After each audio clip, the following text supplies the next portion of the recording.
Good afternoon, Tuscaloosa and Internet World. How we doing on a beautiful Thursday? Welcome in. This is the Joe Gaither Show right here on BamaCentral and BamaCentral.com. We are proud to be part of the BamaCentral.com broadcasting network. You're listening to us on Spotify, Apple Music, on Audible. You're watching us on YouTube, on Facebook, on Twitter. We invite you to jump in and join the show at Joe Gaither 6 anywhere that you find us on social media, and the Joe Gaither Show on BamaCentral anywhere that you find your podcast. And we appreciate BamaCentral putting us on.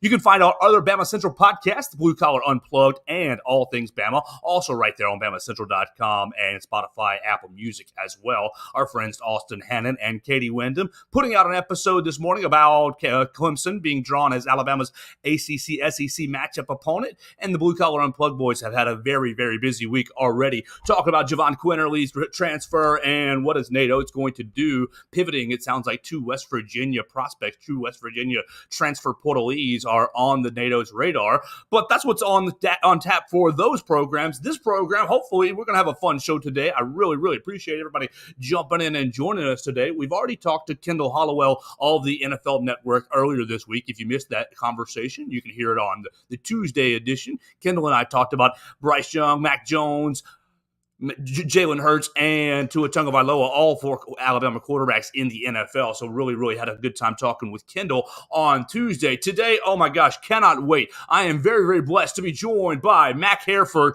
Mr. Mac Hereford, former Alabama wide receiver, played wide receiver right here at the Capstone, 1 mile away, maybe from 2016 to 2020. Right here, a part of two national championship teams, and really, really a great member for the Alabama Crimson Tide team. Now you see him on social media, really tearing it up on the social media life, marketing, and in golf, and in pickleball, and doing all kinds of things. So, Mac, I am so grateful that you have carved out some of your time today, and thank you again for the last minute change on the time. Thank you so much. How are you doing this today? Joe, I'm doing great. Unbelievable intro. Makes me feel really good. I'm happy to be here. Extremely blessed to be here and honored that you invited me on the show. So excited to be on here. Can't wait to talk some Bama football and life and more. Absolutely. Yeah, absolutely. That's what we're here for. We're trying to get to know and get to understand the 2023 Alabama Crimson Tide football team. Before we jump into really the meat of the conversation, what's your summer been like? How has the Herf life been treating you? Everybody can look up hashtag Herf life to see what Mac Hereford's been up to. What's the summer been looking like for you? How busy has it been? It has been busy, to say the least. I feel like I'm traveling almost every single weekend. I'm here in Nashville, Tennessee, but, here back and forth. I've gone to Birmingham, gone to different other places, but I'm just constantly traveling. I just did a cool event with a group called the Hoop Bus recently. That was a group that was, they came to Nashville. They have a basketball goal on a bus, and they go around and bring communities together and spread love through the game of basketball. So I did a little event with them, played in their celebrity all-star game on 2 weeks ago, which was a ton of fun. And then been honestly just going different places. I'm about to go here to the MLB All-Star game, not this weekend, but the next. We'll be at the MLS All-Star Week. We'll actually be at SEC Media Days as well. So nonstop going. Absolutely love it, though, and happy to be doing what I'm doing. And busy summer, but extremely, extremely excited. Yeah, quick sidebar off that, off those news and notes. What are you doing with Apple TV and the MLS? You're kind of one of their partnering, kind of helping spread the MLS, and obviously major news in the MLS with Leo Messi coming to enter Miami and Sergio Busquets following him. What's your involvement with the MLS and Apple TV? Yeah, so Apple TV bought the streaming rights of the MLS and have something called the MLS Season Pass, which is where you go on Apple and are allowed to see all the games, watch all the games live from wherever, can see replays and all that sort of thing.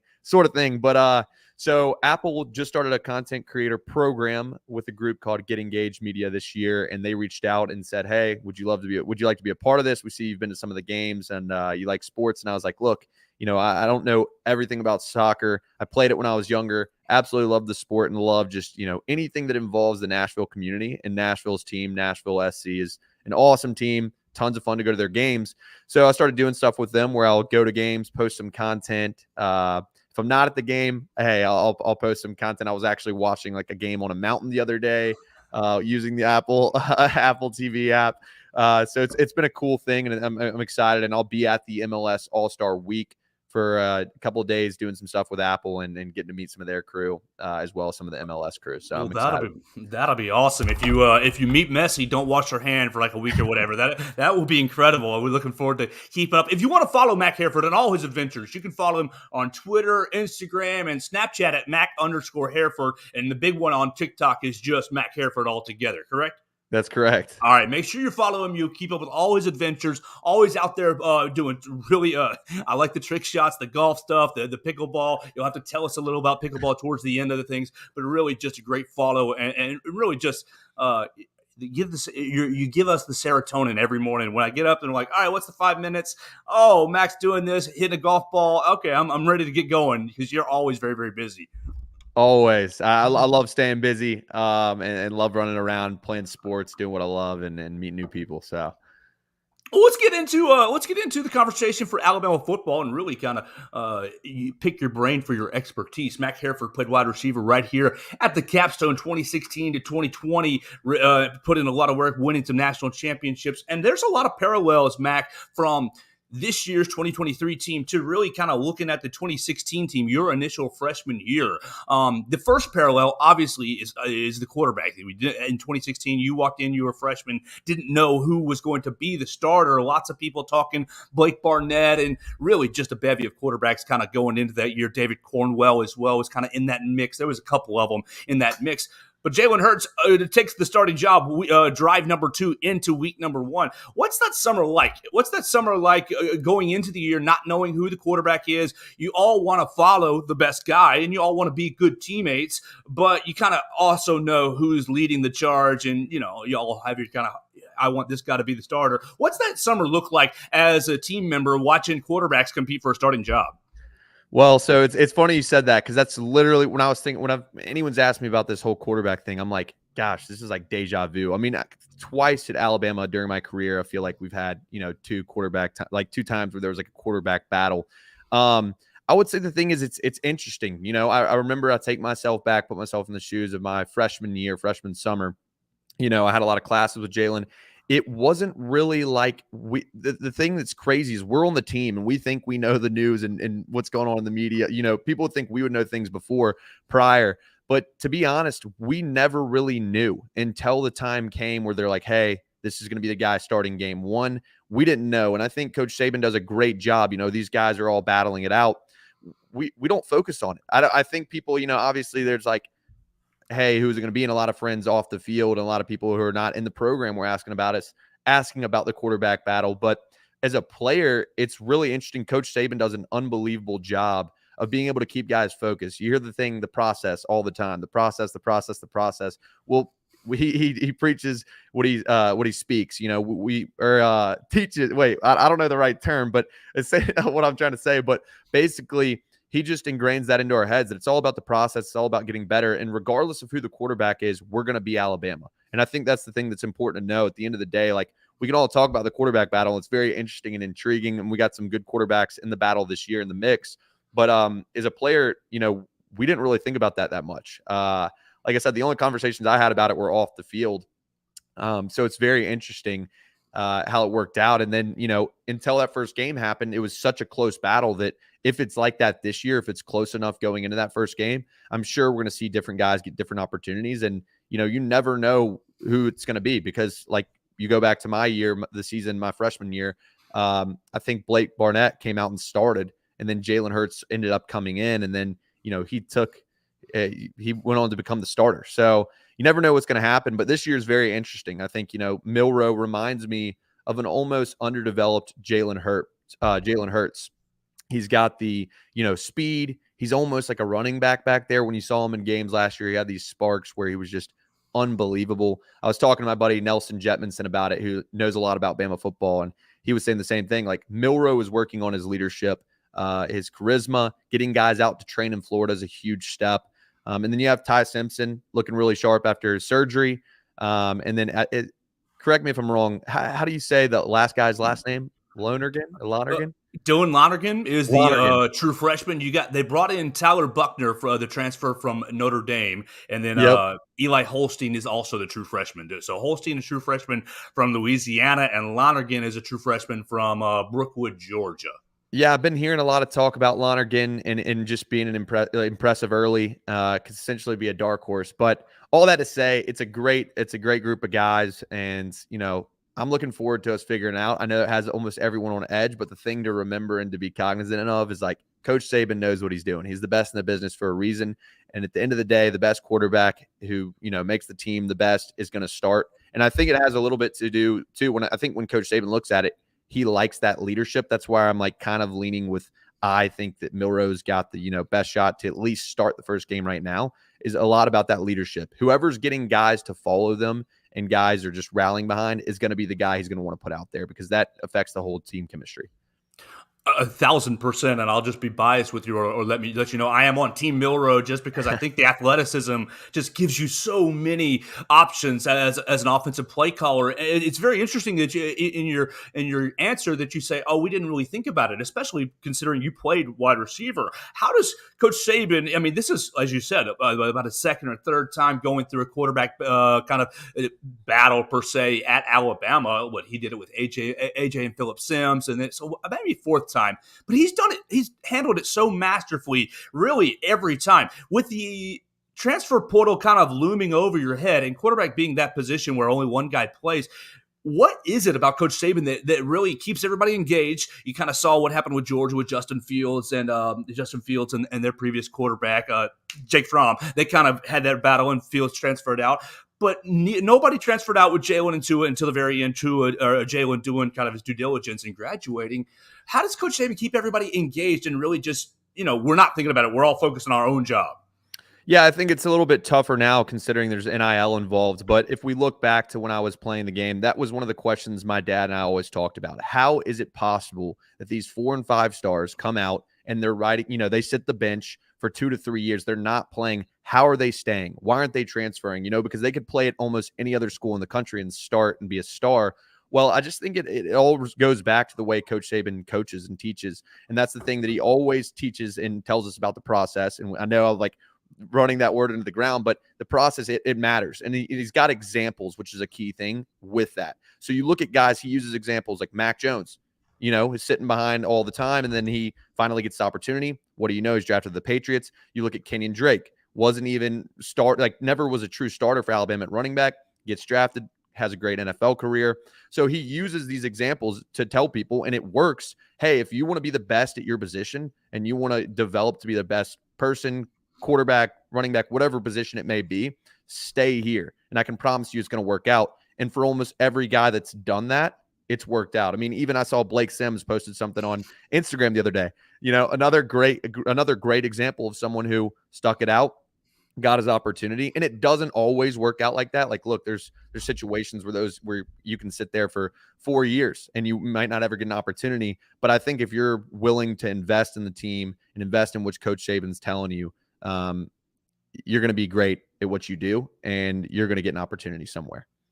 Well, can I ask you really about a guy who stuck it out and didn't really Josh McMillan. You're close with Josh McMillan, linebacker for the last couple of years, and really stuck it out and hit the transfer portal, came back in and found a role as a fullback and inside linebacker. What does it mean, like, for a guy who, he's not in the NFL, but has just developed as a human in the program for so long?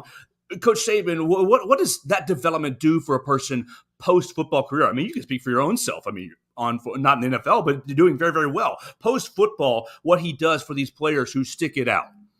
Yeah, I think that you learn a lot through, I know a lot of people, talk about just the journey, but I think the journey, so there's results, there's, awards, prizes you can get at the end of the journey. But I think what happens is at Alabama, if you stick it out, if you invest, it goes a lot bigger than the game of football. And that's what I found for myself. I'm investing in this team. I wanted to play. Heck, I would do anything to get on that field. I would die on that field. But the thing is, at the end of the day, I might not get my opportunity, but now I realize, wow, all of that work, everything I put in for a cause that was bigger than myself, how important, how special that was, and how it's developed me to where I am now. And you look at Josh McMillan, unbelievable guy. Great guy. And he sticks it out at Alabama. He learns how to adapt. And they also, gave him opportunities at different spots, different places. They wanted to try to incorporate him because there's some guys who we see that stick around and they don't invest. They may be a 4-star wide receiver, a 5-star wide receiver, and they're sitting the bench and they're like they check out. Well, Josh McMillan didn't check out. He stayed there his whole entire career, was a leader on and off the field. That's going to propel him to get opportunities in the future. So the things you learn through the journey of being there, investing in the program, and through learning from Coach Saban, who's a mastermind, is going to last you a lifetime. Absolutely. We're talking with Mac Hereford, Alabama wide receiver from 2016 to 2020, and you're listening right here to the Joe Gaither Show on Spotify, Apple Music, Amazon, and the like. Mac, I want to bring you on mostly to talk about wide receivers because you were an expert in the position, and last year, lots of people kind of gave a black eye to the wide receivers, said, oh, they weren't up to snuff, didn't play as well. I'm really excited about this group. I think, oh my gosh, this group is loaded with talent. I'm hoping maybe you can help me catch on a nickname for the guys, the Killer Bees, Burton, Bond, Brooks. Who's the last one? Oh, Benson. So what are you thinking about this year's wide receiver crew? Lots of, obviously, the focus is on the quarterback at the beginning of the conversation, but you got to have good receivers. What do you think about the development at the receivers, bringing in Benson, and then the second year for a lot of these guys who came in last year? Yeah, I would say that at the wide receiver position, my main thing is you got to catch the football. And I think last year we saw a little bit of that, of guys either not getting open as much as we wanted them to, or not catching the ball when they got that opportunity. I like to say, if it touches your hands, you got to catch it. It's always on me. When you look at the wide receiver position, it's got to be that mindset that it's never on the quarterback. It's your responsibility and you take credit for it. And I feel like sometimes last year we saw I don't know if it's discipline. I don't know if it's, awareness, what it may be, but I think there's a lack of guys getting open, and just I didn't see a lot of leadership like we've had in the past. Now, I'm not inside the locker room, so it could be completely different. But looking forward to this year, I think, we have a great wide receiver coach. I think that guys are going to realize that, start to think. I think that narrative may be in their head, people were saying we're not the best, and I hope that drives them. I hope that makes them better, and they come out there with a fire, because we've had such good wide receiver crews. And in particular, I know we talked about, or you mentioned one of the guys, Burton, Jermaine Burton. We look at him. A lot of people have been, I guess, bashing him or talking negatively. One, I think, is because of his speed. But the guy's physical and he has good hands. I think that if Jermaine Burton, works on his route running and takes it very serious and makes that part of his game special and, one of his strengths, a guy who I think he reminds me of, if he gets that right, is an Ardarius Stewart. Ardarius Stewart was not the fastest guy, but unbelievable leader. He's Burton's got a lot of fire, but if he turns that into passion for the game, like Ardarius Stewart did, and becomes a gamer, he could be a huge part of the offense. So I like to take sometimes some of the things that people like to, some of their bad traits or things that are not as good, and how they can make those into a specialty. And I think Burton, you take his speed, and maybe he's not the fastest, but that gives him an opportunity to upgrade on his route running, gives him an opportunity to be more physical, use his hands, create separation, and be a gamer. And like I said, I think if he does those things, maybe we see him a little bit like Ardarius Stewart. Oh, I love that. Let's put a sledgehammer in his hand and let him lead the team out. Get the attitude going. Exactly. Stu was not the fastest, but he was quick, and he was just a gamer, and he had leadership, and he was fire. He's a wide receiver who had that oomph in him, and that's what I want to see more of out of Burton for sure. I agree with you. I feel like every time the ball was in the air, Stewart was like, either I'm getting it or no one is. So I love that comparison. What do you think Tommy Rees will do for this offense to open things up? I think a lot of people were critical of Bill O'Brien's offense last year, getting the wide receivers open. Do you think Tommy Rees will improve in that area? I definitely think so. Again, I don't want to be bland with a lot of these answers, but when we look at Coach Saban, he's making a hire. He's doing something. You got to trust whatever Coach Saban's doing. So he saw something in Tommy Rees that, regardless of any of us see it right now, he saw it. Now, when we look at the age of Tommy Rees, he's younger. He's 31 years old. And I know we talked about it a little bit prior, but it's almost crazy. We're around that age. Does that, change anything with respect from players, whatever it may be? And my answer is, I think it can only be I think it can be a big positive. And not only a positive. I think obviously there's some things that are negative about it, but I think that it can be a massive positive. And the reason why is you look at Charlie Weiss Jr., who went over and was at Bama originally, then went over to FAU, youngest offensive coordinator at the time he went there. Their first season, he did great. He did great. Their second season, he did unbelievable. So age, I think, it can benefit you if you use it the right way, in the sense that he's going to relate to players better than a guy who's 40, 50 may. And so I think it's cool to bring someone who's young and, hungry on to as the offensive coordinator. Hopefully he mixes things up. I think we'll see an exciting offense this year. And I think there's, again, Coach Bill O'Brien, a lot of people said he lacked like this just versatility at the college level of changing up the playbook and, getting different things going and utilizing different players. And I think with that being said, Coach Saban sees all that too. So we're getting a guy who's definitely going to bring in some excitement. And like I said, I think the age can be a huge benefit because he'll be able to relate to these guys better and also demand respect. Mac, what's the wide receiver legacy at Alabama mean to you? Really, since you began in 2016, the rideouts kind of got rolling. The Jerry Jeudy's, the Devontae Smiths, the wide receiver legacy. I mean, obviously it was laid down with Julio and Amari Cooper beforehand, but it really got rolling once you got onto campus. What does it mean to you now, being post college football and still seeing everybody talk about the rideouts and continuing the legacy of the wide receivers and trying to play up to the standard that really you and your group laid down for everybody? Absolutely. Yeah. I mean, it's crazy. It's crazy when I think about it. I'm like, gosh, freshman year, you had Calvin Ridley, Cam Sims, Garrett Dieter, then you have Jerry Jeudy, Devontae Smith, Jalen Waddle, Henry Ruggs, like Mechie. The list goes on. It exploded in your area. It really did. And I think looking back at it, it's one is I'm extremely thankful to have even been a part of that group. I loved being a part of that group, and I loved the work ethic that the guys put in. Because when I think back at it, I'm like, yes, we had the most talented guys, but the thing that I loved the most was the effort that the guys put in with the talent they had. I've been in other places. I've seen other things. I've seen other people work. I've seen top wide receivers at high schools, whatever it may be. And a lot of times when you have so much talent, they're going to lack a little bit of work effort. With these guys, it was the opposite. You saw the best of the best talent-wise working the hardest out of all the people, out of all the players. But being a part of that group is just something I'll always cherish for the rest of my life. The rideouts, the gang, the boys is a pretty unbelievable thing that I got to be a part of that, and extremely thankful for it. And looking back at it, I'll never forget, those seasons I had with those guys, the relationships I built. And I hope that the guys, I think that's why we take such pride as a group. I think the guys talk about it. I'm sure, last year guys tweeted about it, said things, because we take a lot of pride. Like there's a standard. There's a standard at every single position, but it was like we created a new standard, with the wide receiver groups that were there during that time. And other guys have got to own up to that. And we're looking forward to that. And I think it's going to be so exciting when this group, if they come out here and ball out this year, takes pride in it, and does what we used to do back in the day. What does Coach Saban need to see from a receiver to gain trust in him to put him out on a field? I feel like we've had highly hyped receivers before, and it's taken them a minute to get onto the field because Coach Saban always likes to, I need to trust them that they're going to do what they need to do. What are the steps, or what are the things that the receivers need to do to prove themselves, I guess, on the practice field and off the game surface to Coach Saban that you're okay or good enough to go into games?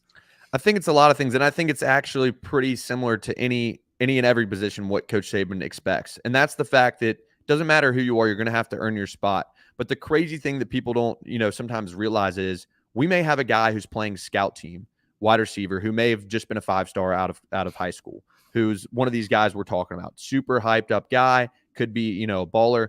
One of the main things I see is consistency. Are they going to bring it on and off the field? Not only that, but like on first team or on scout team. I need a guy to show up constantly. And I remember Coach Saban would watch these guys who are on the scout team, and if they're not putting in the work, he's watching this film. He's going to know. He watches he's all around the DBs, so he sees us going up against those guys each and every day. He's going to need someone who's literally going to be working hard, consistently working hard wherever they are, because that's one thing, and that's what builds trust, is when you see someone put in the work that you want to see when they're at third string, when they're at second string, first string. So no matter your opportunity, that's one thing, is the consistency of hard work. Another thing is just when you get your name called, when your name or number is called and you need to be out there, because this happened plenty of times as well. We'd have a guy who has been wanting to been wanting to play. He's been vocal about it. Maybe he even had a meeting with Coach Saban. That guy will be on the scout team, may not take it as seriously, or a guy may be like second string, and then he gets called to first string. And when he gets that opportunity, he forgets to play. He forgets the play call. He misses a huge catch, and it's hard. Like, don't get me wrong, it's very hard.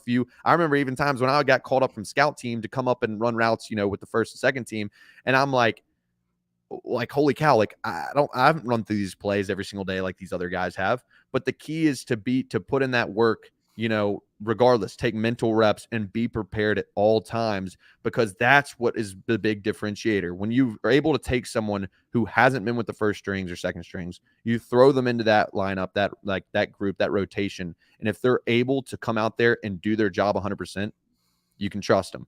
And then hands, obviously, being able to catch. I know that's a huge thing. When I was there, we kept our drop percentages. We kept the amount of passes to us, how many targets we had, how many completion rate. There's all these stats and statistics, and the numbers don't lie. Like, if you're catching the ball, you're catching the ball. And those guys are going to get more opportunities, because if you can't catch the ball, there's no reason to even have you out there wide receiver. I mean, your job is to catch the football. So those are some things I think really stand out to Coach Saban. And when we talk about building that trust, those are some of the things that I think are most important to him. Oh, you talk about catching the football. This seems like a perfect opportunity. I know a guy who's caught a football with one finger before on Good Morning America. Well, real quick, give everybody the 60 seconds. Mac Hereford kind of got one of his mini viral videos, a year or so ago, got you on Good Morning America. Yeah, it was. So I saw a video of a guy catching the football, doing like one less finger each time. He had a buddy filming it and all this stuff. And I was like, how can the idea is always, how can I make something a little bit better? How can I make it more exciting? So I was like, I'm going to film it and I'm going to catch it. So I have my camera like right here against my chest, my other hand straight out in front, and I'm getting different QBs to throw it to me. And I'm catching with 5 fingers, 4, 3, then 2, and then the index finger, which is very hard. But I saw it. I went out and just like started trying it, because obviously I had the, practice in football. I was catching footballs like 24/7. I'm like, might as well try this. Like, I have decent hand-eye coordination, and was able to do it after a couple of tries. And I was like, wow. And so I posted a video about it, blows up. And I'm like, okay, like, let me try this again. It kind of works. Started doing it and would do it in different places. And then one of them really caught, attention. It was on Sports Center, was on Good Morning America, and all this stuff. And it was crazy. I didn't really expect it to be there. And I would have expected more people to try it or do it after me, but I haven't seen many people do it or attempt it. But definitely like a cool thing. I don't think I have the skills, so I'm not going to waste the camera time or a quarterback's arm throwing it over and over at me. So I think you got that one. That's awesome. I appreciate it. One thing I wanted to add, Joe, when we talked about, because I went by it, I'm just kind of saying things pretty quickly. No, but when we talked about the things that Coach Saban loves to see, one of the things that I missed that I think is huge is blocking ability at the wide receiver position. Are you going to be able to block when you know you're not going to get the ball? Are you going to be able to give it 100% on plays that you know it's not designed to go to you? For example, there could be a route where, you're on the other side, you're solo wide receiver, and you have to run, just straight vertical. And every single time, like, look, I knew you weren't really going to get the ball. It's really your runoff. You're trying to get that DB. You're trying to pull the defense to that side. You're usually not going to get the ball. But the thing is, some guys would go up there and take that rep kind of off, kind of jog it off. The important thing is to full speed into that, because, look, at one point you may get the ball. So just knowing when you may not get the ball, giving your 100% best effort, because every single wide receiver, regardless if you're getting the ball in the play, is a part of the puzzle to tear that defense apart, get someone open, and make the play. I love that. I think, didn't y'all used to refer to the brotherhood routes, run it for somebody else so someone can get open? I really... maybe I'm just crimson-colored glasses, but I think that Malik Benson and Ja'Cory Brooks, and then with a little bit of Burton in there and Bond, I think the combination is really going to work very well together. The skill sets, Benson with his explosive speed, and Burton the physicality that you've outlined. I really just and Brooks kind of does a bit of everything. So I maybe I'm just crimson-colored glasses, but I'm excited for this group. And on that excitement, Mac, we heard Kirk Herbstreit last week talking and saying, okay, people are counting out Alabama, so I'm betting on them to win the national championship. I think he was talking to Pat McAfee. And yesterday we had Paul Feinbaum was talking to an On3 Sports guy and basically saying the same thing. I'm taking Alabama to win the title because everyone's counting them out. And one of my cousin, early commenter, basically saying not having a star quarterback is good for Alabama. They can focus on the defense. I think the other position groups around the quarterback are very, very strong. I think we're going to surprise a lot of people. Am I just biased for living 1 mile away from the stadium, or do you see kind of the same sorts of things?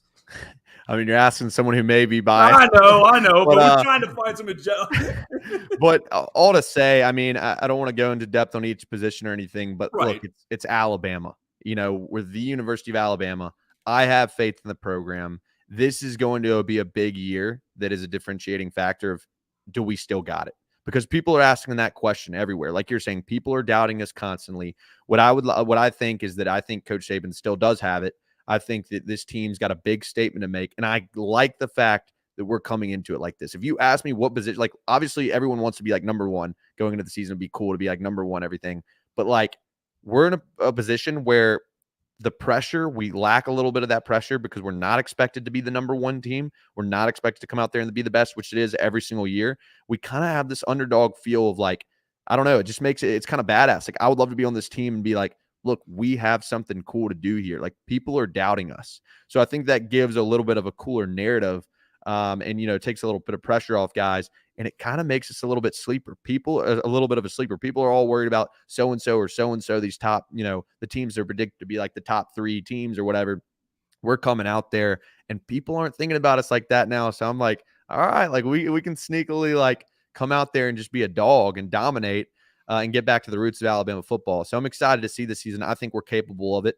Just got to see if guys are wanted enough. And, you know, we have the weapons, we have the tools. So it'll be exciting to see. Absolutely. Final football question for me here, Mac, and I really, really appreciate all your time today. Make sure you go follow Mac Hereford. If you are the one person not following him, you can follow him at Mac_Hereford on Twitter, Instagram, and Snapchat, and then just the whole name right there on TikTok. Last football question for us. I know you got a great relationship with Mac Jones, and he's got an interesting third year coming up, especially with the former Alabama offensive coordinator, Bill O'Brien. Just your thoughts on your buddy Mac Jones going into year number 3. Obviously spent some time, caught some social media love for his Taylor Swift concert.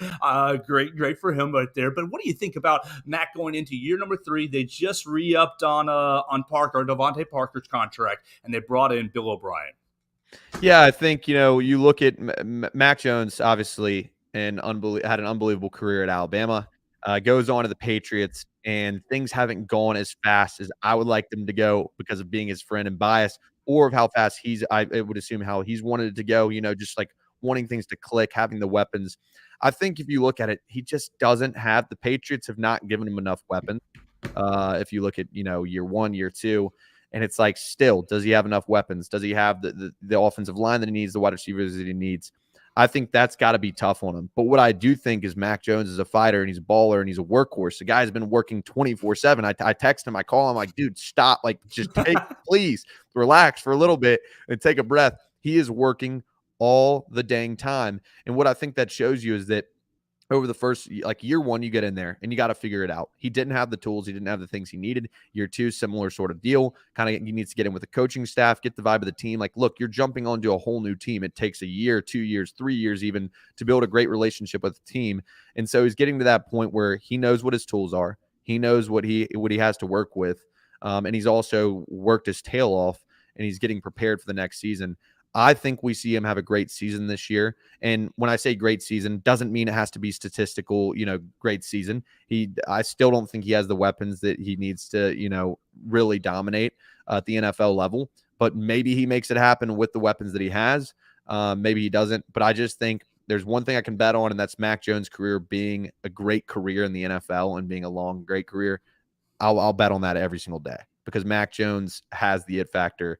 And he'll make it. You know, he's going to grind. He's going to find his way. So excited to see what he does this year, though, for sure. Mac, this has been a great half hour, sir. I really, really appreciate you joining us, giving us some insight on the wide receivers, really on all of the Alabama football team in 2023. Hopefully, we can do it again pretty soon, but in the near future, you coming down to Tuscaloosa week number 2 for the Texas game? We will see. Stay tuned. I've got to figure out this week's schedule. Got to figure out where I'm going. I'm going different places all the time. I will be at a game this year for sure. And hopefully we will meet up down there. It was a lot of fun last year, doing the shows with you, and the year prior, I think, as well. But, Joe, I always appreciate you having me on, making me feel good. And, hopefully people enjoy watching this, hearing about Alabama football, and, looking forward to a great season. At the end of the day, it's Alabama football, and that's what it is. Win or lose, still got to love the Tide. So absolutely. Always rolling with the Tide, no matter what. Follow Mac Hereford at Mac_Hereford if you are the one person not doing that. And you can follow all of his adventures this summer, playing golf, playing pickleball, getting out there and marketing, dunking on a bus, playing basketball on a bus. That sounds like a lot of fun. Mac, thank you so much. Appreciate you, Joe. Have a good one. Yes, sir. Yes, sir. That's Mac Hereford joining us, 2016 to 2019, 2020 wide receiver. I am so grateful to have Mac. He rolled with a punch. I was like, I texted him earlier today. I was like, oh my gosh, I need to go 45 minutes earlier. Oh man, please. We got a quick work meeting to head to in a little while. And so Mac was so gracious to move 45 minutes up just to talk to us today and talk to you guys. I hope you enjoyed the program. If you do, shoot him a message on the social medias, Mac_Hereford. And so that's going to do it for our program today. Mac Hereford joined us and really did say it was a make or break season for Alabama, if we are still on top or not. I'm looking forward to look, I'm pumped for this year. I know you got a bunch of quarterback questions. But I think the offensive line is going to be really, really good. And I think the wide receivers as a whole are going to be improved. And look, you saw Jace McClellan let everybody know on social media last week that he was coming for all the heads in the SEC. So I'm pumped for this year's season, despite all the quarterback questions. So we want to thank Mac Hereford for joining us. Look, real quick, set you up for tomorrow. I'm going to be joined by Hunter Johnson, Mr. Burner L. Johnson on the Twitter machine. Actually, I got to text him and confirm, but once I confirm it, you will see the little promos going out on my social media at Joe Gaither 6. You can find me right there on Twitter, on Facebook, on Instagram, and keep up with all the action on the show. Make sure you download the show on Spotify, on Apple Music, rate, review, subscribe, kind of chime in, leave a comment, even if you think it's cruddy. We love all the comments. We love all the criticism and the few compliments as well. So big thanks to Mac Hereford, Mr. Wide Receiver 2016 to 2020, two-time national champion, joined us in the last hour. If you missed any of our conversation, it'll be posted on the various podcasting platforms in just a little bit. We appreciate y'all hanging out with us on a Thursday. We'll be hanging out with Burner L. Johnson, Hunter Johnson of Twitter fame tomorrow right here on the Joe Gaither Show, right here on BamaCentral.com.